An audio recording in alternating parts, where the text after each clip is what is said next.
Well, Governor Sherrill didn't waste a minute on day one. Just hours after taking the oath of office, New Jersey's new chief exec quickly moved to put her stamp on the job, signing multiple executive orders, in fact, double that of Murphy on his first day.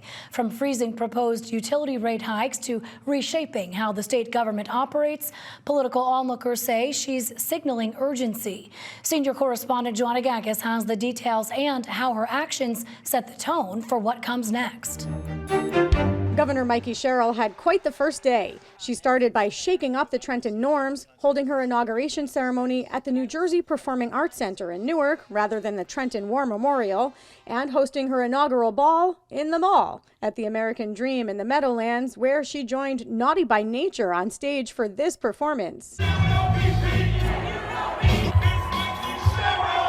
But it wasn't just the pomp and circumstance and rap that took the day. The newly sworn-in governor wielded her pen on day one to sign not one, not two, but 6 executive orders. The first 2 signed during her inaugural speech. I'm issuing an executive order giving the New Jersey Board of Public Utilities the authority to pause new utility requests for additional rate increases, and I will freeze rate hikes to finally provide families with real relief on their energy bills.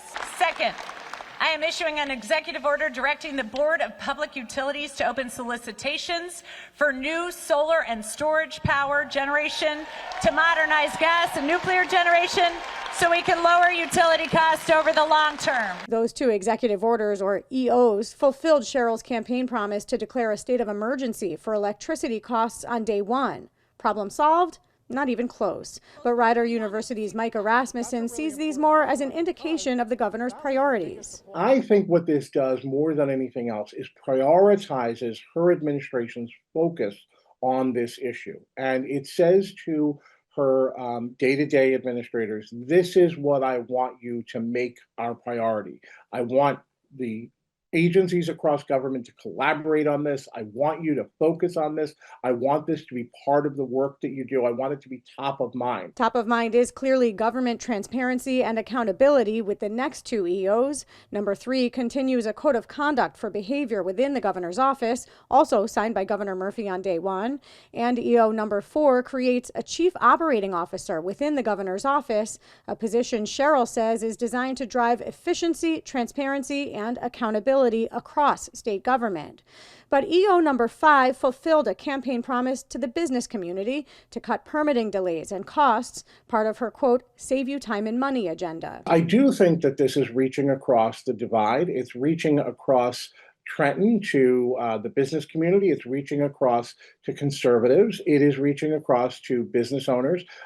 It's certainly not what you would see from just a blank check progressive. You know, you might not see some environmental advocates who are happy that this permitting is going to be sped up. You might get some blowback from them. She is saying, I'm taking a more moderate tone. We reached out to the Republican legislative leadership for comment on this and all of Sherrill's executive orders, but didn't receive a response in time for this story. But there's one more EO that Sherrill signed before donning her gown and dancing the night away. EO number 6 is one we're likely to hear much more about in the coming weeks. It creates an office within the Department of Health dedicated to protecting kids online. Now, often executive orders are signed when governors don't think they have the legislative support to act quickly. Rasmussen doesn't see it this way with the day one flurry of EOs. I'm sure when it comes to specific actions that she's going to take on these issues, she will involve the legislature. They will want to be involved. When money is involved that needs to be appropriated, she'll need to involve them. But how often and how well Sherrill's administration works with the legislature, which now has a Democratic supermajority enough to override her vetoes, will be the work of the next 1,459 days of her term. For NJ Spotlight News, I'm Joanna Gagis.